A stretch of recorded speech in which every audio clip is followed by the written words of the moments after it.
soy David Suárez Quintanilla, ortodoncista, profesor de la Universidad de Santiago de Compostela en España, y tengo el honor de dirigirme a todos vosotros en unos momentos realmente dramáticos para todos, donde está en juego no solamente nuestra supervivencia, sino también está en juego el futuro nuestro y de nuestros hijos.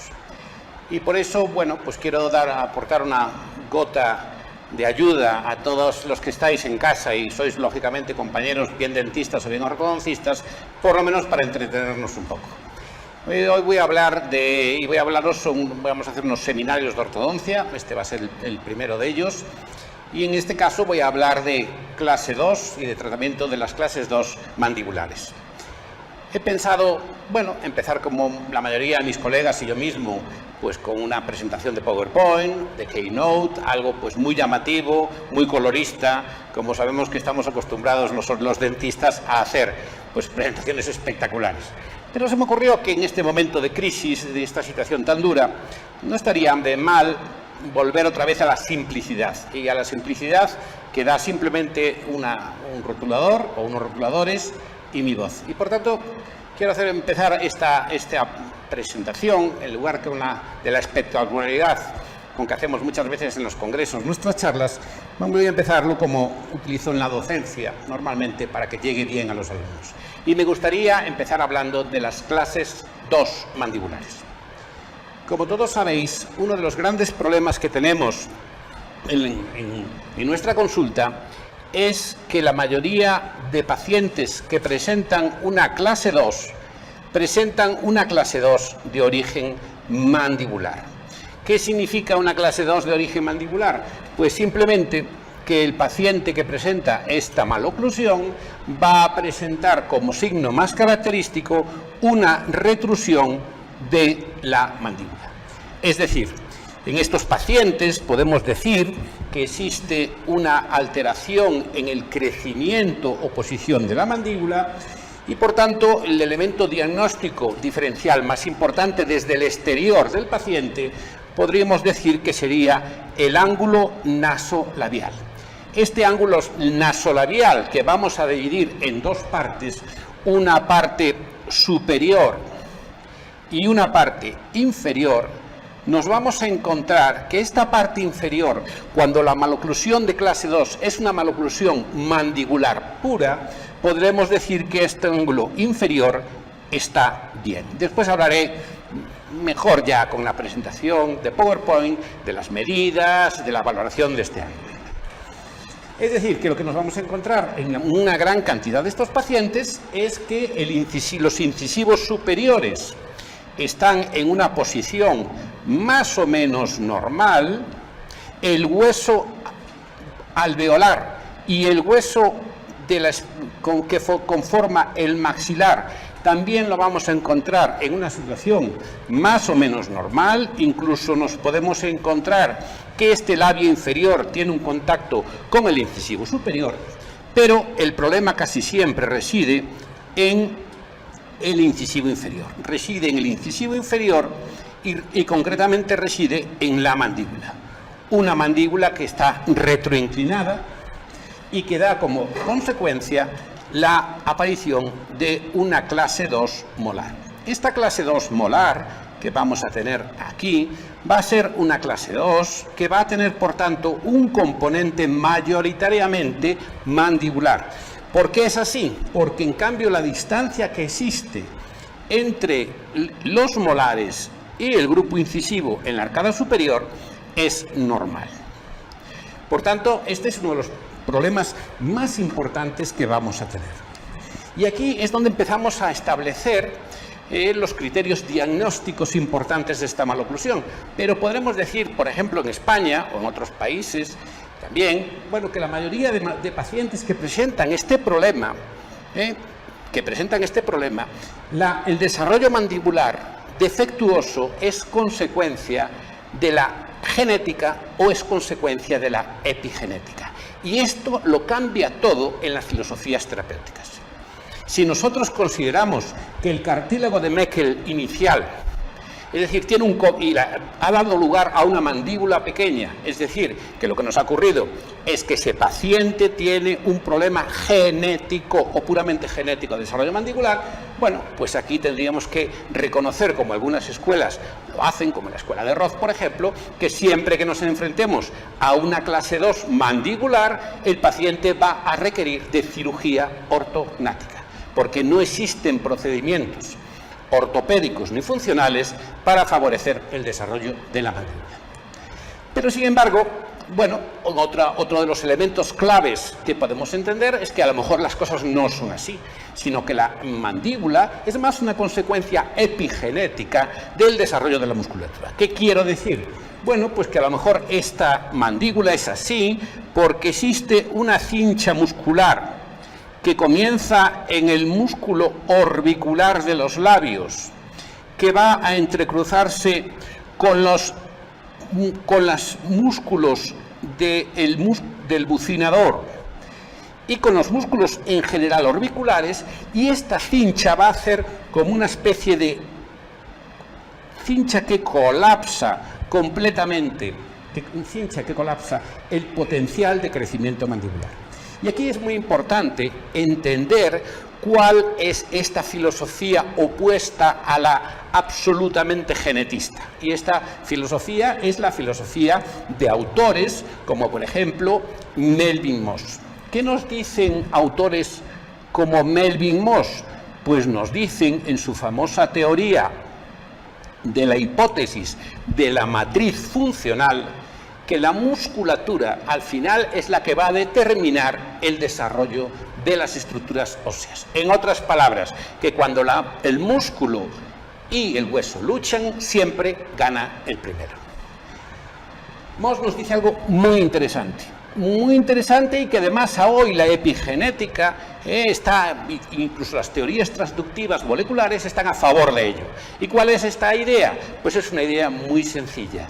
No existen locus de crecimiento, existen lugares, de crecimiento. Es decir, la información del esqueleto craneofacial, de todo esto, no tiene un elemento que podamos decir que es con una información genética precisa, sino que hay una dilución de esta genética y una gran cantidad de influencias de una zona sobre la otra. Otra de las cosas que tenemos que entender para las clases 2 es la complejidad del crecimiento craneofacial.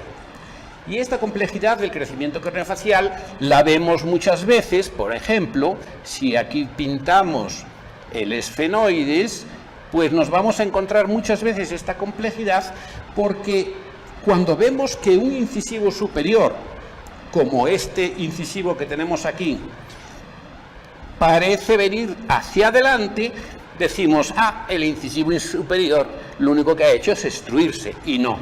Lo que ha ocurrido realmente es que se ha producido una aposición vertical del hueso a nivel del maxilar, se ha producido un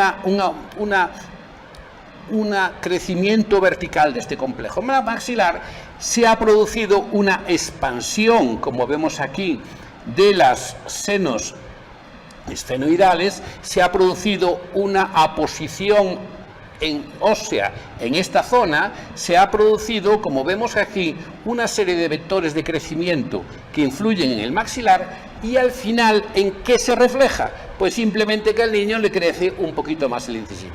Pero ese crecimiento del incisivo, al que nosotros muchas veces tenemos que corregir con fuerzas ortopédicas, va a ser muy importante que entendamos que es el producto de todo esto. Por tanto, el primer problema que tenemos, que es importante, es un problema de clases 2, y tenemos un problema en la ortodoncia actual, tenemos un problema importante. ¿Por qué tenemos un problema importante?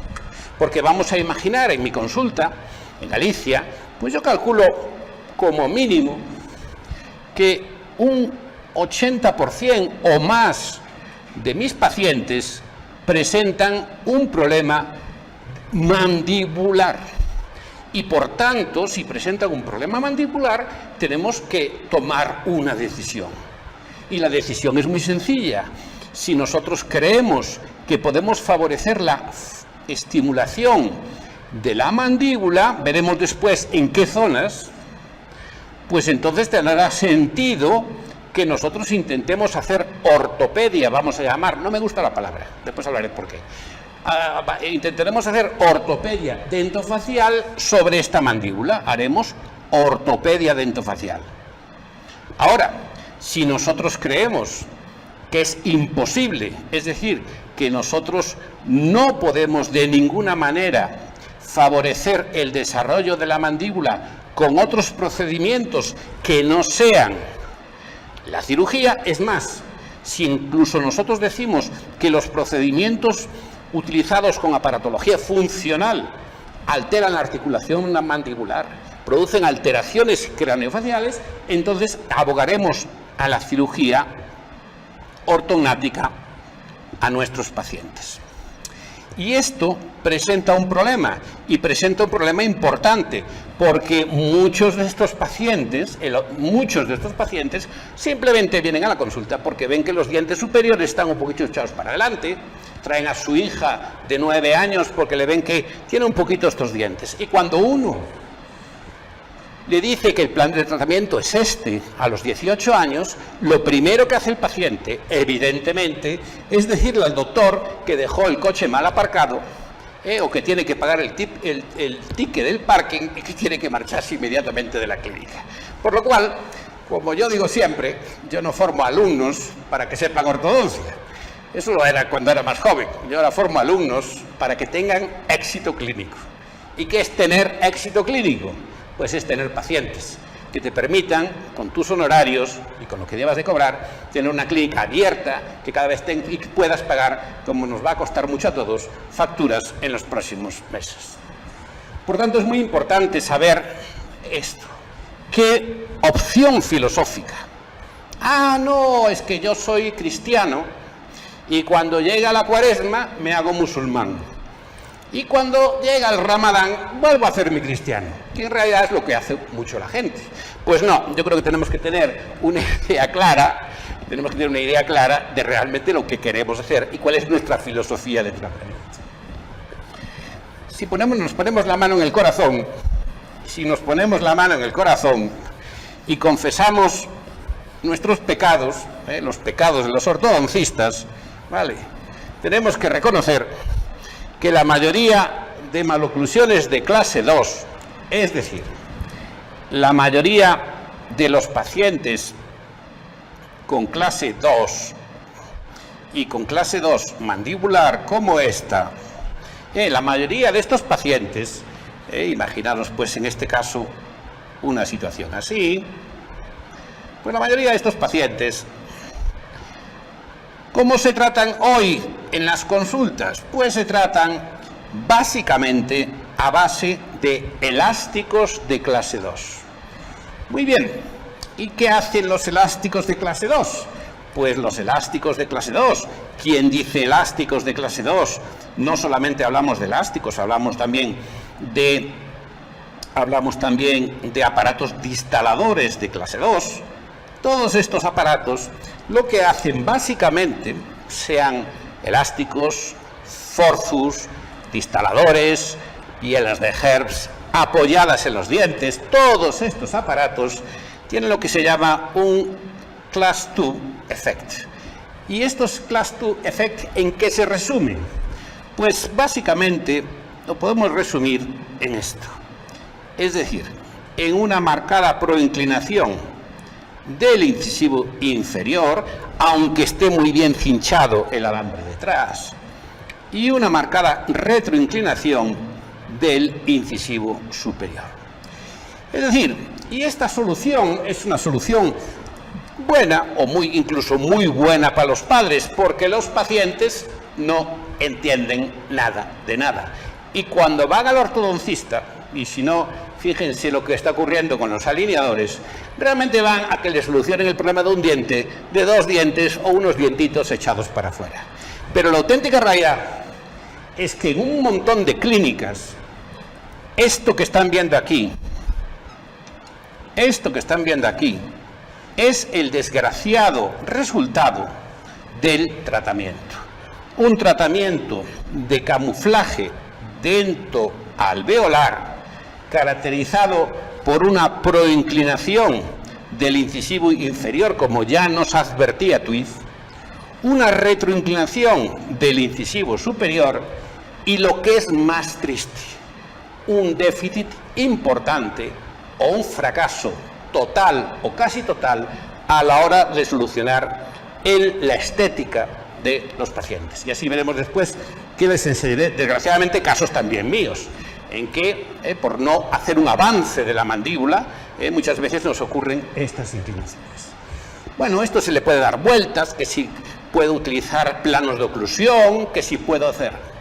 Esto requiere una idea y un concepto totalmente diferente. Por tanto, el problema de las clases 2 a mí me parece que es un problema muy serio, porque los que me están ahora escuchando y son ortodoncistas saben que este es el tratamiento del, vamos, no quiero exagerar, pero igual es el tratamiento del 80% de las clínicas. Muy bien, por tanto, este es un primer problema. El segundo problema está relacionado con la gente que realmente cree que es muy bueno utilizar aparatos funcionales. Bueno, nosotros tenemos una idea sobre la mandíbula y decimos, bueno, pues si la mandíbula crece, ¿cómo es? Debe ser el crecimiento mandibular. Ah, pues bueno, pues mira, yo creo que sí, que voy a utilizar aparatos funcionales. ¿Y cómo sueles hacer tú los tratamientos cuando utilizas aparatos funcionales? Bueno, pues mira, suelo hacer una primera fase, digamos, de aparatos funcionales ortopédicos, bueno, pues imagínate, entre los 9 años y los 11 años, para después, entre los 11 o 12 años y realmente los 13, 14 años, vamos a realizar ya la parte correspondiente a la ortodoncia fija. Es decir, tendríamos aquí una parte ortopédica o una fase ortopédica donde el objetivo fundamental es la estimulación teórica, por lo menos, del crecimiento de la mandíbula, y después pasaríamos a tener otra parte donde ya utilizaríamos aparatología de tipo fijo, con braques y con alambres, aunque después hablaré de las guías eructivas propioceptivas, que creo que es un tema muy novedoso y muy reciente en ortodoncia. Pues perfectamente. Pero tenemos un problema, un pequeño problema. El pequeño problema que tenemos es que si vemos nuestros pacientes de Galicia, por ejemplo, de España o de Portugal, por lo menos, y vemos estos pacientes, ¿qué nos ocurre? Bueno, pues si esto es la edad, y esto es la longitud de la mandíbula, es decir, el crecimiento mandibular, pues nos encontramos un pequeño problema. Y el pequeño problema es este. Es decir, que si hablamos de chicos, tenemos el pequeño problema de que estamos aplicando la ortopedia, como veis aquí, dentofacial, en un momento absolutamente inadecuado, cuando realmente el pico de crecimiento mandibular es mucho, mucho más tardío.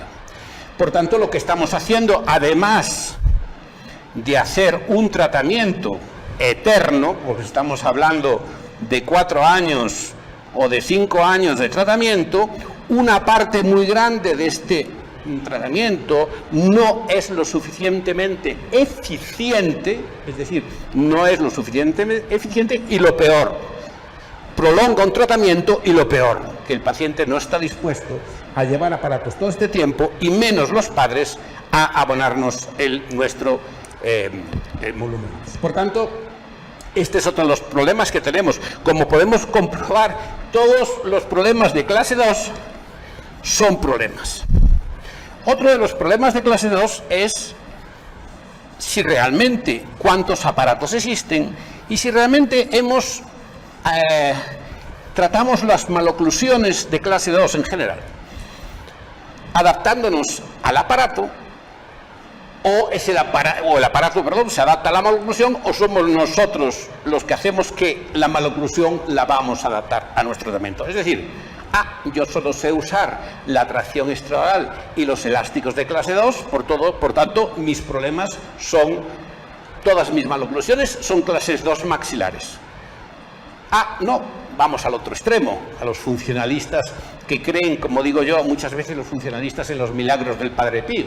Es decir, creen que muchas veces a los pacientes poniéndole un aparato funcional no solamente van a mejorar el crecimiento craneofacial, sino también su vida social, los dolores de cabeza y todo tipo de patologías, en fin. Bien, en los pacientes también muchas veces ocurre lo contrario. Es decir, ponen el aparato funcional y a ver qué pasa. Y entonces si es por retrusión mandibular o no. Por tanto, cumple en primer lugar hacer un mejor diagnóstico del que hacemos de las clases 2.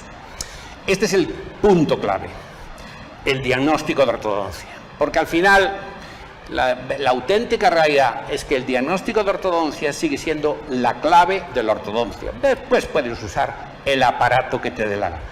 Pero está claro que si solo tienes este aparatito, y este aparatito lo único que hace es actuar sobre el maxilar, va a ser difícil que pueda resolver los tratamientos de clase 2. Por tanto, este es el primer problema. Bueno, podríamos decir, bueno, ¿y cuál es la solución a esto? Ahora viene lo complicado de la cuestión. Por lo menos lo voy a intentar explicar lo más sencillo posible. Primero vamos a ver cómo crece la mandíbula. Bueno, la mandíbula tiene un proceso de crecimiento embriológico, como todos saben, a partir del cartílago de Meckel, pero no me voy a meter a explicar mucho. Voy a intentar explicarlo como el libro de Enlow, aunque es un poco complicado, no es complicado explicarlo, lo que es complicado es leer el libro de Enlow, claro. Entonces quiero explicar un poco esta idea. Bien, vamos a pintar, por ejemplo, una mandíbula con su cóndilo, su apófisis coronoides, su ángulo goníaco. Vamos a pintar aquí un par de molares. Bien, aquí estaría el incisivo inferior y aquí nos encontraríamos, por ejemplo, pues ya el mentón, etcétera. Bueno, vamos con este esquema muy sencillo, vamos a empezar a ver una serie de cosas interesantes. La primera interesante es cómo es en conjunto el crecimiento de la mandíbula. La mandíbula básicamente crece de una manera por aposición en esta zona de aquí, es decir, en la zona del cóndilo, y la aposición en la zona de la rama. Es muy interesante el crecimiento anisotrópico de esta mandíbula porque es un hueso realmente muy curioso. Si nosotros estudiamos el fémur o los huesos largos, bueno, yo que soy muy amigo, tengo grandes amigos, entre ellos el doctor Pino, súper especialistas en todos estos temas. Bueno, pero realmente tengo que decir que son mucho más sencillos que la mandíbula. La mandíbula es algo muy especial. Entonces, el crecimiento posterior, como podéis ver ahí en la mandíbula, ¿por qué se produce? Bueno, hay un factor muy importante que es el cartílago del cóndilo, que como todos sabéis es un cartílago que va creciendo aislándose los condrocitos por la sustancia intersticial, y a su vez también sufre un proceso también de crecimiento de la mandíbula en este sentido. Algo más curioso es que la mandíbula se mueve como dentro de la mandíbula en el espacio. Hay un maravilloso museo en Londres, que es el museo donde se encuentran los experimentos de John Hunter, que es donde, si habéis visto la película El hombre elefante, es donde está el esqueleto auténtico de Merrifield, del hombre elefante. Bueno, ahí se pueden ver una cosa que es una maravilla, que es los experimentos que John Hunter hizo en cerdos para demostrar que poniendo una argolla en el borde anterior de la mandíbula del cerdo, es decir, lo que hacía Hunter básicamente en una mandíbula de un cerdo, que sería una cosa más o menos, bueno, pues más o menos así, lo que hizo Hunter era poner una argolla aquí hacia un agujero, ponía una argolla metálica y se encontró que cuando el cerdo crecía, la argolla había desaparecido. ¿Por qué? Pues la argolla había desaparecido por la reabsorción del hueso en esta zona. Es decir, que es como si la apófisis coronoides sufriera un desplazamiento o un movimiento hacia distal, como muy bien reflejado viene muy bien reflejado en el libro de Elmo. Es decir, esta reabsorción que va sufriendo la rama ascendente, como podéis ver aquí, y que hace que muchas veces no es que la muela del juicio o el tercer molar erupcione, es que el tercer molar queda al descubierto muchas veces por este proceso de reabsorción. Reabsorción que también va a ocurrir en los adultos en la zona del mentón, como muy bien explicó en sus trabajos Berens. Pero bueno, básicamente lo que os quiero decir es que este cóndilo, esta apófisis coronoides, ¿lo veis? Se va desplazando hacia distal. Y es esta anisotropía de la mandíbula. Yo tuve el honor de hacer un grupo de investigación, con Juan Viaño, ex rector de la Universidad de Santiago de Compostela, un espectacular matemático de matemática aplicada, y con más gente que incluso llevaron premios internacionales, y precisamente hacíamos un estudio con elementos finitos, donde puedes ver perfectamente esta complejidad asimétrica o compleja de la mandíbula. Bien, unido a este proceso de absorción y de reabsorción que va haciendo un movimiento palatino hacia distal, también se producen otra serie de fenómenos. Un fenómeno, por ejemplo, muy interesante es el fenómeno del ángulo goníaco. Bueno, el ángulo goníaco es, como pueden aquí comprobar, tiene una inserción muy importante. Quizás también es importante, lógicamente, esta inserción, que no es más que la inserción del temporal. Pero me gusta ahora que vean la inserción del massetero. El massetero es un músculo fundamental en la dinámica de la mandíbula. Y este músculo que tenemos aquí, este músculo massetero va a determinar precisamente uno de aquellos ejemplos que le comentaba yo, os comentaba, pero lo voy a tutear, entre la lucha, que cuando el músculo lucha contra el hueso, siempre acaba venciendo el músculo.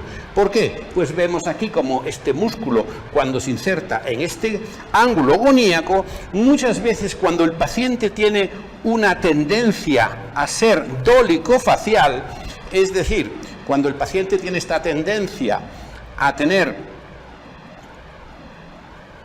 un crecimiento mandibular más vertical, podemos apreciar que lo que ocurre en este caso, perdonad la imagen, lo que ocurre en este caso es que se produce esta escotadura antegoneal. Por tanto, es muy interesante todo esto para poder entender de lo que vamos a hablar. Bien, por tanto, esto es el esquema básico.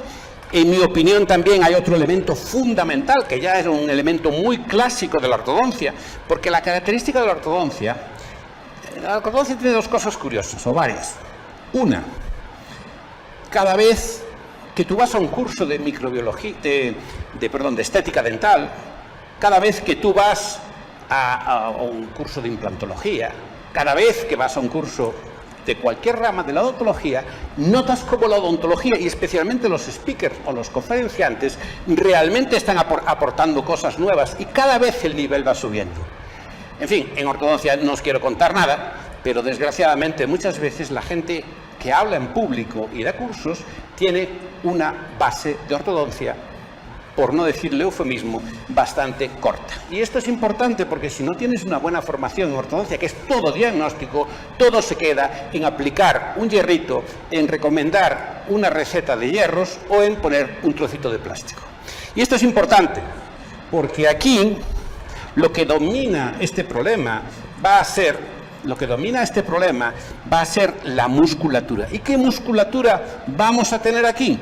Pues es una musculatura que por un lado vamos a tener los músculos orbiculares, vamos a tener el músculo borla del mentón, vamos a tener el labio inferior con su musculatura, vamos a tener los músculos que partiendo de los orbiculares van a ir hacia las porciones más superiores de los músculos bucinadores, vamos a tener la decusación muscular que va a formar el modiolus, es decir, esa interposición entre los músculos orbiculares y los músculos de la mímica y los músculos presinadores, y esto va a tener también una gran influencia en los dientes. Por tanto, este podría ser, estoy hablando con una cierta rapidez, ¿no?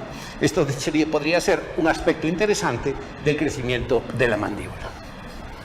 Bueno, pues por tanto, esto es un primer problema o un primer tema que me gustaría tocar.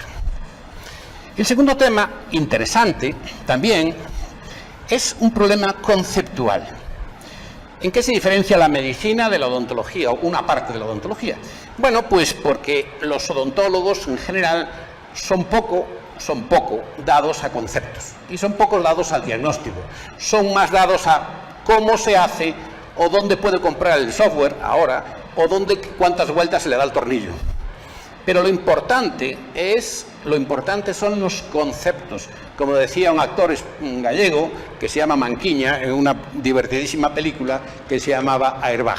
Eso es lo importante, los conceptos. Vamos a ver conceptos. Bueno, vamos a recurrir, por ejemplo, vamos a hablar del concepto de hueso alveolar. Bien, ¿qué es el hueso alveolar?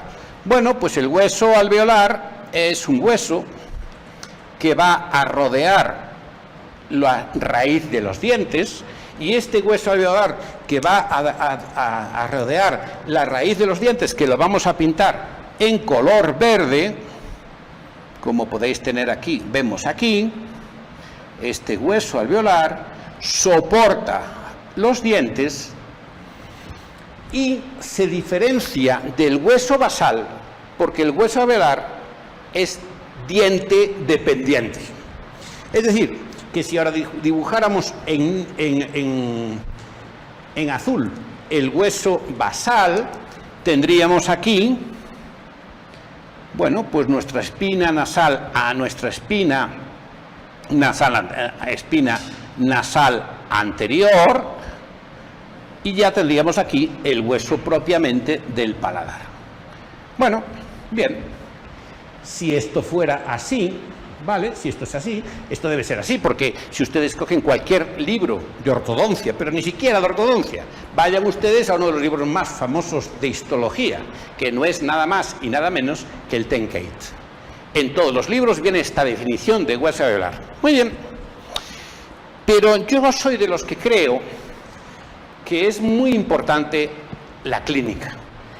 Es decir, yo comprendo que si uno es físico teórico, si uno es matemático, y ya no digamos mis amigos de matemáticas aplicada, matemático, si uno es bioquímico, etcétera, pues es muy interesante que esté todos los días en el laboratorio, haciendo investigación, dando clase y apenas viendo pacientes. Pero en ortodoncia esto es un tremendo error. Cualquier profesor de ortodoncia a la semana debe hacer un mínimo de 20 horas de clínica. Porque si no, el problema es que es el desenfoque, que es, por ejemplo, lo que vamos a hablar en las clases 2. Bien, vamos a lo nuestro. Vamos a imaginar que tenemos este paciente, y ahora este paciente vamos a hacer lo siguiente. El paciente presenta, teóricamente, veremos después casos, pero el paciente presenta una mordida abierta anterior. Y esta mordida abierta anterior es una mordida que necesita, imaginaros, cirugía ortognática. Bueno, pero por circunstancias las que fueran, el paciente no quiere someterse a cirugía ortognática y vamos a hacer un tratamiento de camuflaje. Vamos a ponerle los braques, vamos a ponerle al paciente sus braques y vamos a hacer un tratamiento de camuflaje dentoalveolar para favorecer la extrusión del incisivo superior y bloquear la extrusión del incisivo inferior. Vamos a colocar aquí un microimplante. Vamos a colocar un microimplante entre las raíces de los incisivos inferiores en la zona lateral. Vamos a colocar un alambre que fije este incisivo superior y le vamos a decir al paciente muy colaborador, paciente con visos de ser santo en cuanto a la colaboración, es decir, de esos pacientes que te funcionan cuando estás haciendo técnica multiloop, que tan buenos resultados da, o técnica de King, cuando efectivamente tienes santos, y en mi ciudad hay muchos santos, pero están todos en la catedral, pero bueno, eso es otro tema. Es decir, lo que hacemos es poner aquí un elástico intermaxilar que el paciente, que como digo es santo, lleva 22 horas al día, y nos vamos a encontrar que el paciente viene al cabo de un par de meses y nos sorprende la nueva situación de los dientes del paciente. Voy a pintar en rojo la nueva posición de este incisivo superior. Ahora nos lo encontramos aquí. Por tanto, nuestro hueso alveolar, evidentemente, el hueso alveolar siempre acompaña al movimiento dentario, ¿vale? Por el tipo de erupción dentaria que tenemos los seres humanos. Aquí tenemos nuestro hueso alveolar. Y ahora tenemos un pequeño problema filosófico, porque en ortodoncia hay muchos problemas filosóficos. El problema filosófico que tenemos es este. Tenemos ese hueso alveolar, pero que habíamos dicho que rodea perfectamente al diente, como veis aquí. Pero claro, ahora tenemos un problema. Y este problema es que tenemos un gap, o tenemos un espacio aquí, y nos tenemos que preguntar qué es lo que tenemos aquí. Si esto es hueso basal o si esto es hueso alveolar. El motivo que esta pregunta clave de la ortodoncia mundial, del crecimiento dentoalveolar mundial, la gente no se lo haga, no lo entiendo. Porque esta es una de las claves. ¿Y por qué es una de las claves? Porque si esto no fuera verdad, yo estaría absolutamente de acuerdo con los que dicen que ante cualquier problema esquelético necesitamos cirugía ortognática. Que el ortodoncista no es más que una persona que tiene que estar supeditada al cirujano maxilofacial, y tengo grandes amigos cirujanos maxilofaciales, cuando hay este problema. Pero no es así. ¿Qué es esto? Pues evidentemente, claro que sí. Esto no es más ni menos que hueso alveolar. Esto es hueso alveolar. Y esto es hueso alveolar alterable y modificable por nosotros. ¿Qué creen que pasa cuando vienen los conferenciantes, muchos de ellos coreanos, a presentarnos casos espectaculares, como después algunos les enseñaré, de modificación, de crecimiento craneofacial en adultos, de cierre de mordidas en adultos, de tratamientos en adultos? Es precisamente porque sobre esto podemos actuar. Y este elemento es la clave para entender el tratamiento de las clases 2. Y no precisamente para entenderlo aquí, sino es para entender el papel aquí de ese movimiento. Es decir, esa franja de hueso alveolar. Y lo vemos todos los días en la clínica, ¿Y por qué no se dice o por qué no se explica? Pues no lo sé. Cuando un paciente viene a la consulta y tiene una mordida abierta y vemos que esa mordida abierta en un adulto tiene el hueso alveolar muy bajo, ya presuponemos, nada más verlo en la primera visita, que poniendo unos microimplantes posteriores vamos a conseguir un buen resultado. ¿Y qué es lo que realmente estamos modificando en este momento? Esta parte del hueso alveolar. Entonces, yo creo que estos son conceptos, no es que sean la bomba atómica, pero son conceptos interesantes, porque son los conceptos que nos van a llevar a que entendamos cómo tenemos que hacer los tratamientos, ya no solo de las mordidas abiertas, sino muchos de los tratamientos. Por tanto, tenemos que entender, y esto es importantísimo para los dentistas y para mis compañeros ortodoncistas, que los ortodoncistas somos magos. Sí, somos magos, hacemos magia. Y podemos hacer magia con la cara de los pacientes, no porque movamos dientes, que también.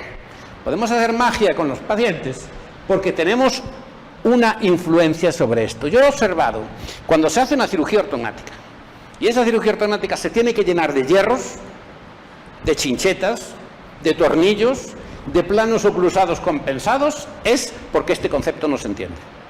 Es decir, que es un auténtico atentado a la salud, en mi opinión, cuando los pacientes vienen con asimetrías faciales, problemas de crecimiento mandibular, mordidas abiertas o problemas de crecimiento mandibular, decirle que esa la única solución de ese paciente es cuando tenga 18 años mediante cirugía ortognática. Como se dice siempre, y lo vuelvo a repetir, y se dice en medicina, la cirugía en medicina es el fracaso de la medicina. Pues en cirugía ortognática lo mismo. La cirugía ortognática, en el fondo, es el fracaso de la ortopedia dentofacial y de la ortodoncia. Por tanto, voy a seguir en los próximos vídeos comentando algunas de estas apreciaciones, pero quiero que se entienda muy bien esto.